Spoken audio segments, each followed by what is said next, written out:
الحمد لله رب العالمين والصلاة والسلام على سيد الأنبياء وأشرف المرسلين وعلى آلہ وصحبہ اجمعین، اما بعد۔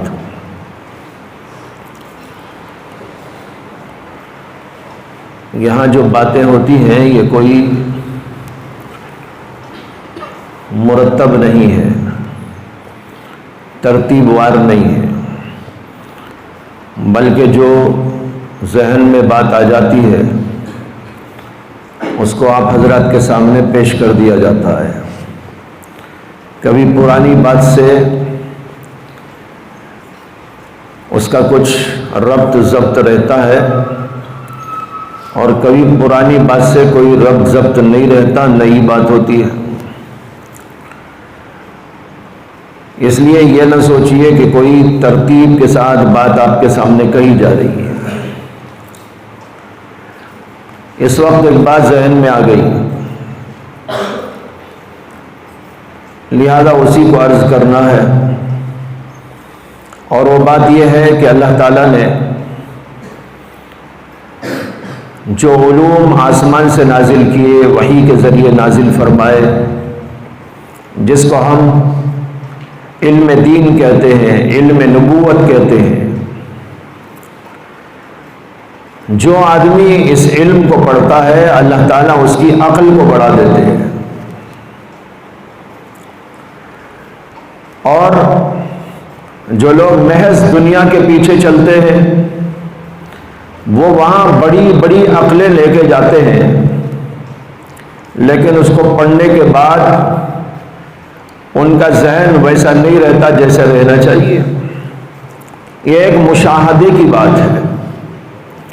ہم دیکھتے ہیں کہ بہت سارے طلباء مدارس کے اندر آتے ہیں تو بہت بڑی عقل لے کے نہیں آتے، لیکن وہ قرآن کو سمجھتے ہیں، حدیث کو سمجھتے ہیں، فقہ کو سمجھتے ہیں، دقائق کو، اسرار کو سمجھنے لگتے ہیں۔ یہ اس علم کی برکت ہے۔ اور دنیا والے اپنے بچوں میں سے ایسے بچوں کو دنیا کے علم کے لیے اور دنیا کی تحصیل کے لیے لگاتے ہیں جن کو وہ خود سمجھتے ہیں کہ یہ اعلیٰ دماغ کے لوگ ہیں، لیکن پھر اس کے بعد دنیا میں لگنے کے بعد ان کی عقل غائب ہو جاتی ہے اور وہ کام نہیں کر سکتے وہ جو ان کی عقل سے ان کو کرنا چاہیے۔ ایک مشاہدہ ہے۔ اسی لیے حضرت حکیم الامت مولانا اشرف علی تھانوی نور اللہ مرقدہ فرمایا کرتے تھے، جو بہت بڑے عالم تھے، بہت بڑے فاضل تھے، بہت بڑے اللہ والے تھے، وہ کہا کرتے تھے کہ دنیا کے کسی بڑے سے بڑے عقل مند کو میرے سامنے لے آؤ، 5 منٹ میں لاجواب کر دوں گا۔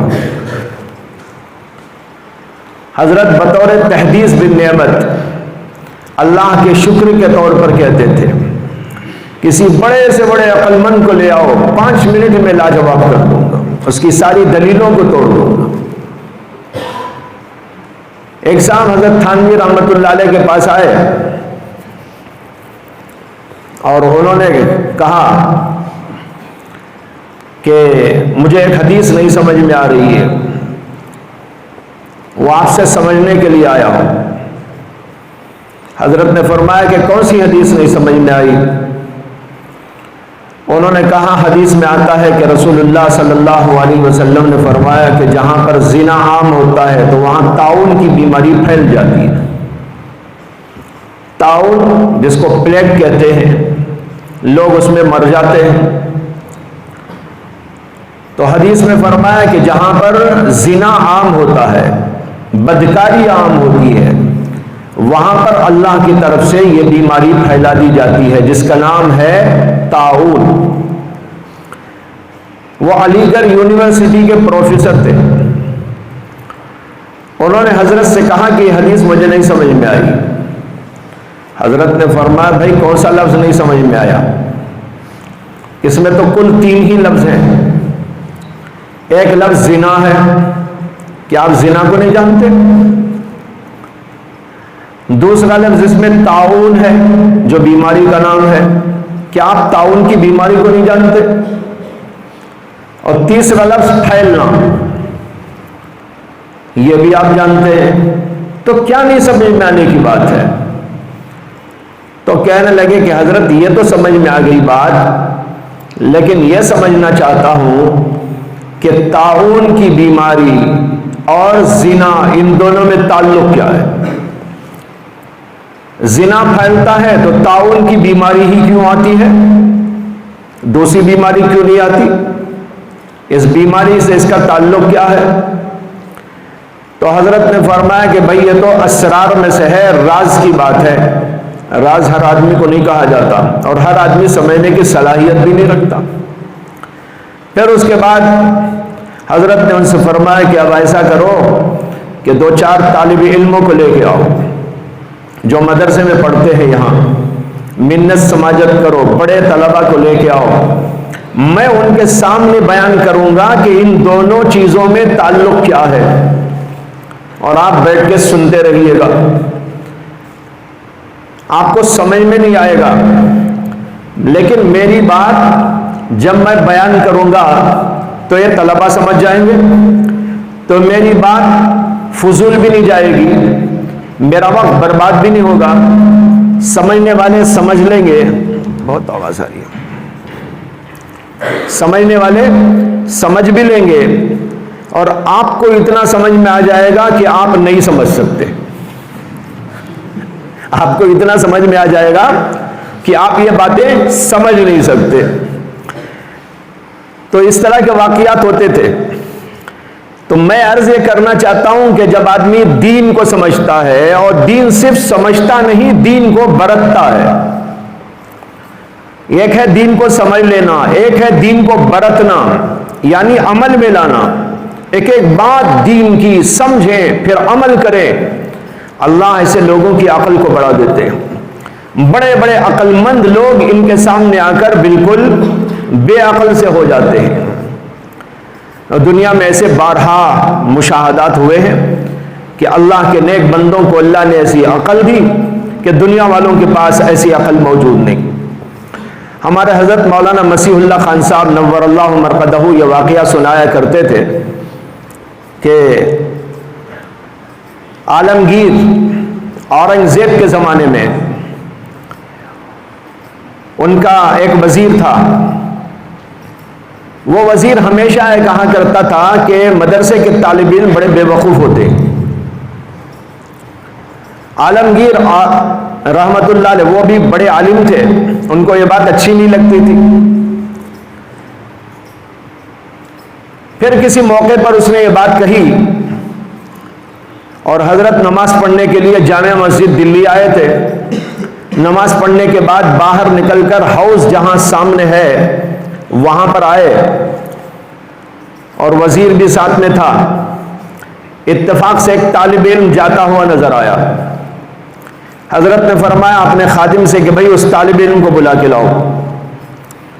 اورنگزیب کے حکم پر طالب علم کو بلایا گیا۔ وہ طالب علم ڈرتے ہوئے آیا، پتہ نہیں بادشاہ ہے، کیا حکم صادر کر دے۔ ڈرتے ڈرتے حاضر ہوئے، سلام کیا تو اورنگزیب نے کہا کہ آپ طالب علم ہیں، پڑھتے ہیں؟ جی میں پڑھتا ہوں۔ کیا پڑھتے ہیں؟ فلاں پڑھتا ہوں۔ کہا کہ اچھا یہ بتاؤ یہ حوض جو سامنے ہے اس میں کتنے کٹورے پانی ہے؟ اچانک سوال کر لیا طالب علم سے، یہ جو حوض ہے اس میں کتنے کٹورے پانی ہے؟ طالب علم گھبرایا نہیں، طالب علم کہنے لگا کہ حضرت بادشاہ جہاں پناہ آپ کا سوال ناقص ہے، آپ سوال مکمل کر دیجئے میں جواب دے دوں گا۔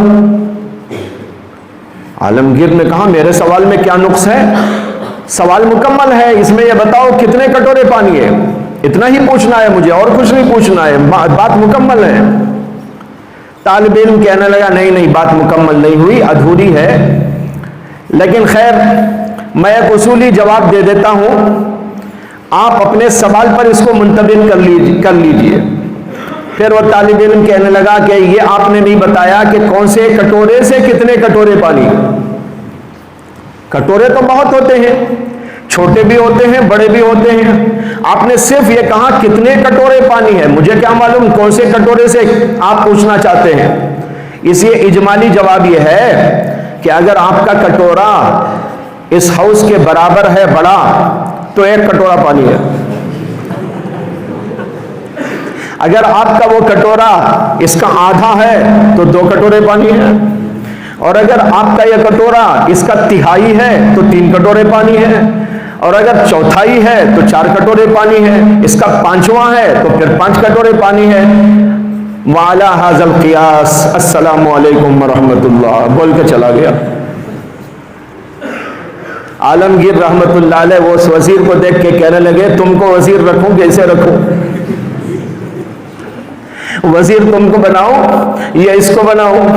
وہ بھی ہکا بکا دیکھتا رہ گیا کہ بادشاہ بھی یہاں پر اس سے متاثر ہو گیا ہے، خود بھی متاثر ہو رہا تھا۔ مطلب یہ ہے کہ جب صحیح طریقے پر پڑھتے ہیں عقل میں کمال پیدا ہوتا ہے۔ صرف دنیا داری کرنے والوں کی عقل اپنے ٹھکانے پہ نہیں رہتی، اس میں روز بروز ذوق پیدا ہو جاتا ہے۔ اسی لیے بعض بادشاہوں کے ایسے قصے منقول ہیں کہ اس کو سنتے ہیں تو ہنسی آتی ہے، جو دنیا دار قسم کے بادشاہ۔ جیسے ایک بزرگ کا واقعہ لکھا ہے کہ وہ تشریف لے جا رہے تھے اور پرانے زمانے میں ایک شہر اور دوسرے شہر کے درمیان میں فاصلے ہوتے تھے، اور ہر شہر کی ایک فصیل ہوتی تھی، اس کا دروازہ ہوتا تھا تاکہ دوسرے لوگ حملہ نہ کریں۔ فصیل مانے اس کی دیوار ہوتی تھی، باؤنڈری ہوتی تھی۔ تو شہر کی باؤنڈری، ایک بزرگ ایک شہر سے نکل کر دوسرے شہر جا رہے تھے۔ جب اس شہر کے قریب پہنچے تو دن کا وقت تھا، دروازہ بند تھا، سیکیورٹی موجود تھی۔ وہ بزرگ کہنے لگے آج کیا بات ہو گئی کہ دروازہ نہیں کھلے گا دن میں؟ کیا کوئی حملے کا امکان ہے؟ اسے کہ ایسے وقت دروازے بند کر دیتے تھے کہ کسی کے حملے کا اندیشہ ہو، خدشہ ہو۔ تو وہ بزرگ سیکیورٹی لوگ جو وہاں موجود تھے ان سے پوچھنے لگے کہ آج دروازہ بند ہے، کیا بات ہے؟ کیا کوئی حملہ ہونے والا ہے؟ وہ کہنے لگے نہیں، ایسی بات نہیں ہے، اصل میں بات یہ ہے کہ بادشاہ کا پرندہ جس کو انہوں نے پالا تھا، جس کو باز کہتے ہیں، اتفاق سے وہ ان کے محل سے اڑ گیا ہے۔ اس لیے بادشاہ نے آرڈر دے دیا ہے کہ شہر کے دروازے کو بند کر دو تاکہ باز باہر نہ چلا جائے، ہمارے ہی شہر میں رہے۔ سمجھ میں آ رہا ہے؟ یہ سن کے ان کو بڑا ہی عجیب لگا، ہنسی بھی آئی، آپ کو جیسے ہنسی آ رہی ہے۔ کیا بے وقوفی کی بات ہے، کیا باز پرندہ اس گیٹ سے نکلتا ہے؟ اگر ہمارے مدرسے میں کوئی پرندہ اڑ جائے تو کیا گیٹ میں جائے گا؟ وہ بیچارے سوچنے لگے بادشاہ بھی کیسا بے وقوف ہے۔ تو ان کی زبان سے نکل گیا، اے اللہ، ایک تو یہ لوگ ہیں بے عقل، بدتمیز، لیکن ان کو اتنے خزانے، ملک، دولتیں، نعمتیں، راحتیں، آسائشیں، یہ سب آپ نے دے رکھی ہیں۔ ایک ہم بھی ہیں، لیکن ہمارا حال تو یہ ہے کہ جوتے بھی ہمارے پاس نہیں ہیں۔ وہ بیچارے ایسے تھے کہ ان کے پاس اس وقت جوتے بھی نہیں تھے، بغیر جوتے چل کے آ رہے تھے۔ ان کی زبان سے ایسے ہی نکل گیا، مقصود شکوہ نہیں تھا، تعجب تھا۔ شکوہ مقصود نہیں تھا اللہ کا، اللہ کا شکوہ کرنا تو حرام ہے۔ کوئی اللہ سے شکوہ کرنے لگے اللہ آپ نے فلاں کو تو یہ دے دیا، ہم کو یہ نہیں دیا، کوئی نہیں کہہ سکتا۔ اللہ تعالیٰ جو چاہتے ہیں کرتے ہیں، اور جو کرتے ہیں وہ حکمتاً کرتے ہیں۔ تو جب ان کی زبان سے نکلا تو تنبیہ ہوئی، پہنچے ہوئے تھے، ان کو تنبیہ ہوئی اور اللہ کی طرف سے ان کے دل میں ڈالا گیا، الہام ہوا کہ اچھا پھر تو ایسا کر لو کہ اس کی بے عقلی کو، اس کے خزانوں سمیت ہم تم کو دے دیں گے، اور تمہاری عقل، دانش، سمجھ بوجھ اور تمہارا علم، یہ سب کچھ اٹھا کر تمہاری فقیری کے ساتھ اس کو دے دیں گے۔ منظور ہے تو بولو۔ فوراً سجدے میں گر گئے، کہنے لگے کہ اللہ معاف کر لیجئے، ایسی بے عقلی کے ساتھ دولت لے کے کیا کروں گا؟ اللہ علم دے دے، اللہ عقل دے دے، اللہ سمجھ دے دے، یہ بہت بڑی دولت ہے۔ انسان کا امتیاز مال سے نہیں ہے، دولت سے نہیں ہے، چیزوں سے نہیں ہے، ظاہری حسن سے نہیں ہے، خوبصورتی سے نہیں ہے، بلکہ دراصل انسان کا امتیاز ہے تو علم سے ہے، عقل سے ہے، سمجھ بوجھ سے ہے، تفقہ سے ہے۔ اس کا امتیاز تو اس میں رکھا ہے اللہ نے۔ آدمی دولت کے پیچھے جائے اور اس کے پاس عقل ہی نہ ہو، تو دیکھو کیسا عبرت خیز واقعہ ہے۔ بادشاہ کے پاس بے عقلی تھی، اگرچہ دولت بھی تھی، ملک بھی تھا، لیکن عقل اس کے پاس موجود نہیں تھی۔ اور یہ بزرگ اللہ والے، ان کو اللہ نے علم دیا تھا۔ علم جس کو آتا ہے پہلے عقل دی جاتی ہے، عقل ہے، تفقہ ہے، دین کی سمجھ ہے، لیکن دولت ان کے پاس نہیں ہے، جوتیاں بھی ان کے پاس ٹھیک نہیں ہے، کپڑے بھی ان کے پاس میں ٹھیک نہیں ہے۔ اسی لیے دنیا والوں کو دیکھ کر رال نہ ٹپکاؤ اور یہ نہ سوچو کہ بھئی ہمارے پاس مال نہیں ہے، ہمارے پاس دولت نہیں ہے۔ آپ یہ دیکھو کہ اللہ نے ہمیں وہ دیا ہے جو ان کو نہیں دیا ہے۔ اللہ نے ہمیں علم دیا ہے، اللہ نے ہمیں قرآن پڑھنے کی توفیق دی ہے، اللہ نے ہمیں قرآن و حدیث کے علوم سے حصہ عطا فرمایا ہے۔ اگرچہ ہم کمزور ہیں لیکن پھر بھی بہرحال اللہ کی عنایت ہے کہ اس نے اپنی عنایت سے ہم کو عطا فرمایا۔ باقی دنیا کی چیز تو تباہ ہونے والی، فنا ہونے والی ہے، وہ کوئی ایسی چیز ہی نہیں ہے کہ اس کے اوپر رش کیا جائے۔ تو یہ عرض کر رہا تھا کہ دین والوں کے پاس عقل ہوتی ہے، سمجھ ہوتی ہے، اور جب دنیا دار ہوتے ہیں کبھی ایسا ہوتا ہے کہ یہ موٹی سی عقل بھی ان کے پاس میں نہیں ہوتی۔ اور ایک قصہ سنا دیتا ہوں، یاد آ گیا ویسے ہی۔ کہتے ہیں کہ ایک جگہ پر ایک بادشاہ تھا، اس کی حکومت تھی۔ وہاں پر ایک سادھو گیا اپنے چیلوں کے ساتھ، ایک جگہ سے دوسری جگہ ٹہلتے ہوئے، تفریح کرتے ہوئے گئے۔ جب اس ملک میں پہنچے بادشاہ کے، تو پتہ چلا کہ وہاں ہر چیز 2 پیسے کی ہے۔ کچھ بھی لے لو، سونا چاہیے 2 پیسے، انڈا چاہیے 2 پیسے، چاول چاہیے 2 پیسے، گھی چاہیے 2 پیسے، بادام چاہیے 2 پیسے۔ یعنی چھوٹی چیز لو، بڑی چیز لو، قیمتی چیز لو، معمولی چیز لو، ہر چیز کی قیمت 2 پیسے۔ جب یہ معلوم ہوا تو اس سادھو کا جو چیلا تھا وہ کہنے لگا کہ حضور ہم یہیں رہ جائیں گے، بڑا اچھا ملک ہے، بڑا سستا ملک ہے، 2 پیسے میں چاول بھی آ جاتے ہیں، 2 پیسے میں بادام بھی آ جاتے ہیں، 2 پیسے میں سونا بھی مل جاتا ہے، چاندی بھی مل جاتی ہے، سب سستا ہے، اس لیے ہم یہیں رہ جائیں گے۔ لیکن وہ سادھو ہے نا، وہ تجربے کار تھا، وہ کہنے لگا کہ بھائی یہ بڑا ڈینجر ایریا معلوم ہوتا مجھے، اس لیے کہ ہر چیز کی قیمت یکساں ہونے کا مطلب یہ ہے کہ یہاں انصاف نہیں ہے۔ اللہ نے دنیا میں پیدا کیا ہے تو کسی چیز کو اعلیٰ بنایا ہے، کسی چیز کو ادنا بنایا ہے، اور اسی کے لحاظ سے کسی کی قیمت کم ہوتی ہے، کسی کی چیز زیادہ ہوتی ہے۔ یہاں ہر چیز کی قیمت ایک ہی، تو اس کا مطلب یہ ہے کہ ڈینجر ملک ہے جہاں پر ظلم ہوتا ہے اور وہاں انصاف نہیں۔ لیکن وہ چیلا، اس کی سمجھ میں نہیں آئی، وہ کہنے لگا نہیں حضور یہاں چند دن رہیں گے۔ خیر رہ گیا وہ۔ اتفاق سے ان دنوں میں ایک واقعہ پیش آیا۔ واقعہ یہ تھا کہ ایک گھر میں چوری ہو گئی، اس کے ملک میں کسی گھر کے اندر چوری کا واقعہ پیش آ گیا، تو چور کو پکڑا گیا اور بادشاہ کے سامنے پیش کیا گیا۔ بادشاہ نے چور سے پوچھا کہ تم نے چوری کی؟ ہاں میں نے چوری کی۔ کیوں چوری کی؟ تو اس پر وہ کہنے لگا کہ جو ہے میرا اس میں کوئی قصور نہیں ہے، بلکہ کچھ ذہن سے نکل گئی بات، واقعہ کچھ پڑا ہوا بہت زمانہ ہو گیا، نکل گئی بات، عجیب واقعہ۔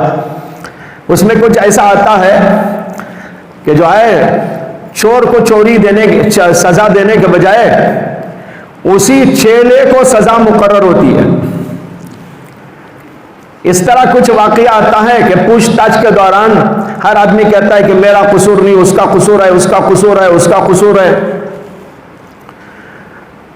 یہاں تک کہ آخر میں جس کا قصور تو نہیں تھا بلکہ اس کے اوپر ڈالا گیا، اس کے بعد طے ہو جاتا ہے کہ فلاں تاریخ کو اس کو سولی پہ چڑھانا ہے۔ اب سولی پہ چڑھانے کے لیے اس آدمی کو لائے تو اس کی گردن چھوٹی ہے، پھندا بڑا ہے، گردن چھوٹی ہے، دبلا پتلا آدمی تھا۔ ایسے ملک میں رہ کے بھی دیکھو دبلا پتلا ہے، دو پیسے کے بادام بھی کھا لیتا تو موٹا ہو جاتا، لیکن وہاں بھی دبلا پتلا تھا۔ اب اتنا دبلا پتلا کہ اس کو لا کر جب پھانسی کے پھندے میں لگانا چاہا تو پھندا لگ رہا ہی نہیں تھا، گردن اندر ہو جا رہی تھی۔ تو بادشاہ نے کہا جس کی گردن موٹی اسے پکڑ کے لاؤ۔ اب لوگوں میں تلاش شروع ہوئی کہ بھائی کس کی گردن موٹی، تو اتفاق سے اسی چیلے کی سب سے موٹی تھی، اس کو پکڑ کے لائے اور اس کو پکڑ کے لا کے سولی پہ ٹنگانا چاہا۔ اب یہ اپنے شیخ سے کہنے لگا کہ حضور میں نے آپ کی بات نہیں مانی، واقعی آپ نے تو بالکل ٹھیک کہا تھا، یہ ناانصافی کا ملک ہے، میں نے تو آپ کی نہیں مانی، لیکن بہرحال اب مجھے آپ کسی طرح بچا لیجیے۔ اس نے کہا چلو ٹھیک ہے، چلو اندر، اور کہا جب تجھے سولی پہ چڑھا کے کھڑا کریں گے نا اس وقت میں تجھے بچانے کی کچھ کوشش کروں گا۔ اس کے بعد عجیب واقعہ یہ ہوا کہ اس کو لے کر گئے، لگائے، پھندا تو ٹھیک تھا، اتنے میں یہ جو شیخ تھا نا وہ زور زور سے کہنے لگا حضور اللہ کا واسطہ مجھے چڑھا دو، مجھے چڑھا دو۔ بادشاہ نے کہا یہ عجیب بات ہے، چڑھایا اس کو گیا سولی پہ، تو کیوں چڑھنا چاہتا ہے؟ کہا کہ مجھے نظر آ رہا ہے کہ اس وقت میں جو سولی پہ چڑھتا ہے وہ سیدھے جنت چلا جاتا ہے۔ اس نے کہا اگر ایسا ہے تو مجھے ہی چڑھا دو۔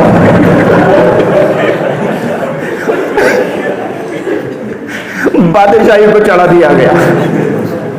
یہ ہے عقل والوں کا حال، بادشاہ لوگ ایسے ایسے گزرے ہیں تاریخ کے اندر۔ تو بہرحال یہ تو لطیفہ ہے، یہ کہانی ہے، پتہ نہیں کیسا ہے واقعہ، بیچ کا کچھ مجھے اشتباہ ہو گیا، واقعہ کیا تھا، بہرحال خلاصہ آخر میں یہی ہے اس کا۔ تو بھائی دیکھو ایسا ہوتا ہے بے عقلوں کا حال۔ شکر کرو کہ اللہ نے دین کا علم دیا، دین کی سمجھ دی، اور جسے دین کی سمجھ دیتا ہے اللہ تبارک و تعالیٰ اسے عقل، فہم، بصیرت عطا فرماتے ہیں۔ اگر ملک دے دیے جائیں تو انشاءاللہ علماء صحیح طور پر ملک کو چلا سکتے ہیں، جیسے بعض جگہ دیکھا بھی جا رہا ہے الحمدللہ، ہے نا واقعہ، یہ دیکھنے میں آیا، اور صحیح طور پر دنیا والوں کی فلاح، بہبودی، کامرانی، آسانی، سہولت، آسائش، اس کے ساتھ ملک چلا کرتے ہیں، جہاں پر ظلم نہیں ہوتا، جہاں پر زبردستی نہیں ہوتی، جہاں پر ناانصافی نہیں ہوتی۔ ایسے حالات پیش آتے ہیں جب علم دین کو لینے والے صحیح معنی میں لیتے ہیں اور پھر اس کو دنیا میں نافذ کرتے ہیں۔ وآخر دعوانا الحمدللہ رب العالمین۔